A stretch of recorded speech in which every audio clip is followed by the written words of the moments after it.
James, thank you for joining us. Thank you for taking the time out of your day. We really appreciate it. Pleasure. It's an honor to be speaking with, a three-time champion, finals MVP. The accolades are endless, NBA 75, and now working with the Lakers as a telecaster. So we're going to speak about the Los Angeles Lakers. Of course, it's only right. We've got them coming up live on Sky Sports this weekend. They'll be taking on the Atlanta Hawks for an NBA Sundays matchup. And the Lakers have been a talking point of the season so far. They're about 500, disappointing to what people expected maybe in the offseason. Is there one reason that you could put your finger on that things haven't worked out so far for the Lakers? Yeah, lack of effort on the defensive side, a lack of sense of urgency, and taking teams for granted. Those are the things that stand out for me. The Lakers have gone from being one of the better defensive teams to being one of the worst defensive teams. So when you compile all this talent, it doesnent mean that people are going to roll over for you. I think losing to Oklahoma and losing 26-point leads and losing games that you're supposed to win is extremely disappointing. So a sense of urgency on the defensive end for me, and forget about the wins and losses. It's a lack of effort. And so I need them to have that sense of urgency. They have no identity on either end of the floor. It's been a difficult adjustment for Russell Westbrook. I have a lot of faith in him, but it's been the toughest adjustment that he's ever had to make. He's a fast-paced, attack the rim guy. And he's starting not to turn the ball over as much. So I still think that time on the floor with LeBron and AD could help.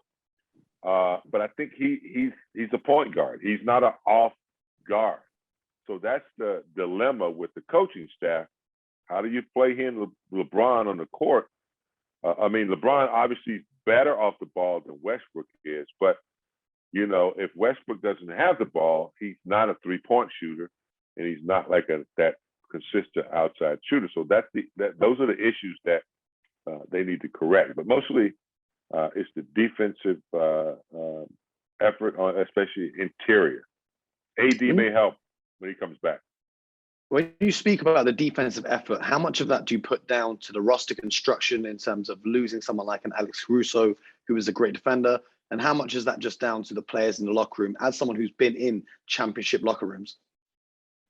Well, you hit it right on the nose. They were one of the best defensive teams in the league because of Caruso was an extremely good defensive player. In fact, he and LeBron James had the best plus-minus percentage in the fourth quarter.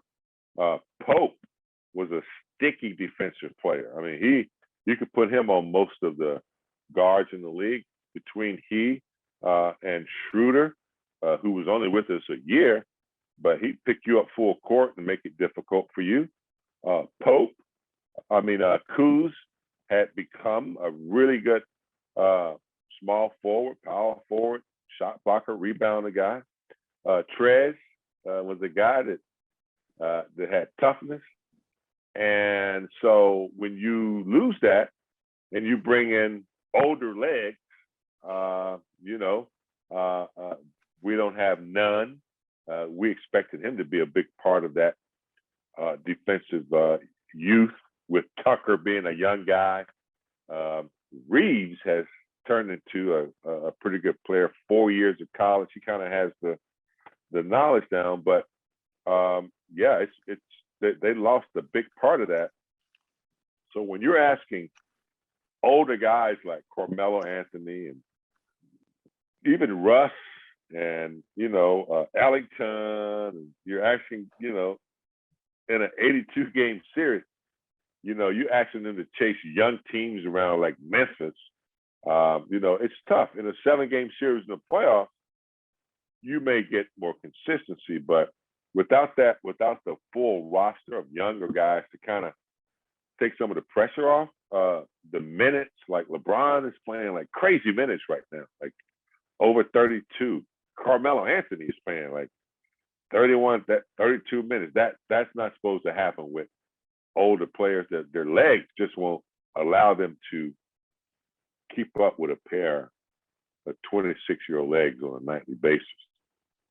It is crazy what LeBron James is doing at the age of 37, especially playing at that 5 position. And the one trump card I guess the Lakers have is the belief that if they do get to a 7-game series, LeBron James can carry almost anyone to victory through 7 games if he's fully healthy.